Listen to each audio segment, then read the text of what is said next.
Assalamualaikum warahmatullahi wabarakatuh. Perkenalkan, nama saya Agung Prasetyo dengan NIM 3119164 dari kelas TI 19A1 ingin mempresentasikan tugas individu tentang destination address dan source address dengan dosen pengampu jaringan komputer yaitu Pak Ari Yuneldi, SPD MSI.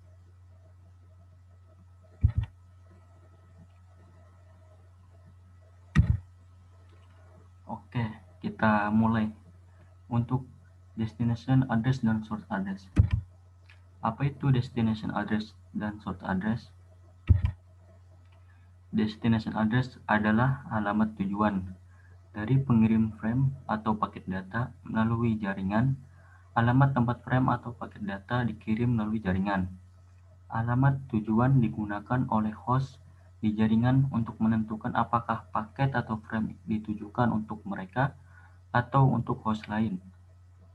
Alamat tujuan juga digunakan oleh router untuk menentukan bagaimana meneruskan paket atau frame melalui sebuah network. Kemudian, source address adalah alamat sumber, yaitu alamat host dari mana paket itu berasal. Kemudian, alamat tujuan dapat berupa salah satu dari berikut ini. Yang pertama yaitu alamat fisik, seperti alamat MAC dari bingkai Ethernet. Kemudian alamat logis, seperti alamat IP dari paket IP. Kemudian IP address digunakan sebagai alamat logis, bukan fisik, sebuah komputer yang melekat di Network Interface Card (NIC). Kemudian alamat tersebutlah yang digunakan untuk mengirimkan paket baik dalam sebuah jaringan yang sama maupun berbeda jaringan. Dan hal ini terjadi di network layer yang menggunakan internet protokol.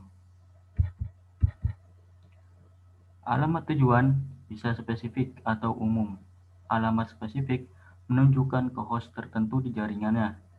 Alamat umum mengarahkan paket atau bingkai ke semua host di jaringan atau melakukan multicast ke grup host multicast tertentu di jaringan.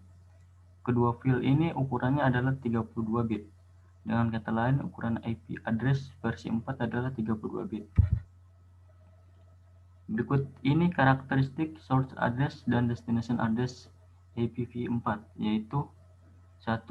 Source address adalah sumber paket dan alamatnya selalu unicast. Yang kedua, destination address adalah penerima atau tujuan akhir dari paket. Kemudian alamatnya bisa unicast ataupun multicast dan broadcast. Kemudian, apa itu unicast dan multicast dan broadcast? Unicast. Dalam jaringan komputer, unicast adalah transmisi satu ke satu dari titik dalam jaringan titik lain, yaitu satu pengirim dan satu penerima. Masing-masing diidentifikasikan oleh alamat jaringan. Metode pengiriman unicast internet protokol seperti ini, yaitu melalui Transmission Control Protocol (TCP) dan User Datagram Protocol (UDP). Dan ini adalah gambaran dari unicast, yang dimana transmisi itu dari yang merah menuju ke penerima yang hijau. Kemudian transmisi jaringan dengan sistem unicast dapat dianalogikan seperti seseorang yang ingin memberikan sebuah undangan kepada suatu orang lain secara langsung dengan mengantarkan undangan tersebut ke rumahnya. Di antara pemberi dan penerima undangan akan terjadi komunikasi sehingga pemberi undangan sebagai perangkat asal akan mengetahui bahwa informasi atau undangan yang dikirimkannya telah sampai kepada si penerima. Yang kedua yaitu multicast. Multicast adalah transmisi jaringan satu ke banyak. Dengan menggunakan transmisi jaringan multicast, dimaksudkan agar dapat mengirim mengirimkan data dan informasi kepada banyak komputer atau sistem tujuannya. Dengan tidak semua sebagai host, multicast diperlukan dalam kondisi-kondisi tertentu, seperti tidak seperti ketika beberapa komputer dalam grup ini menerima transmisi tersebut. Kemudian transmisi multicast analoginya ketika pemberi undangan ingin memberikan informasi kepada teman sekolahnya, pemberi sebagai host mengirimkan undangannya secara langsung di kelasnya, sehingga informasi tersebut hanya dikirimkan satu kali dan diterima oleh semua teman di kelasnya.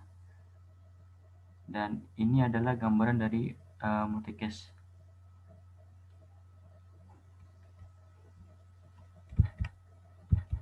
Yang terakhir yaitu broadcast.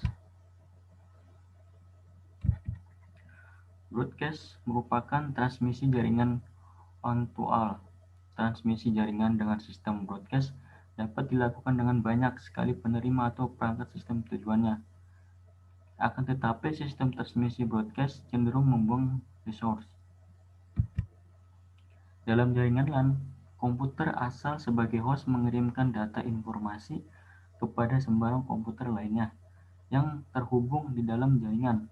Transmisi jaringan broadcast memiliki kekurangan, yaitu sistem asal yang menjadi host tidak akan mengetahui bagaimana respon dari sistem tujuan, apakah data diterima dengan baik atau data terjadi korup.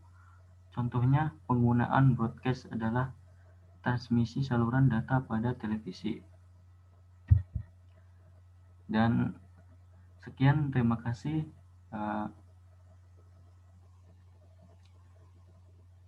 Presentasi saya untuk tugas individu. Wassalamualaikum warahmatullahi wabarakatuh.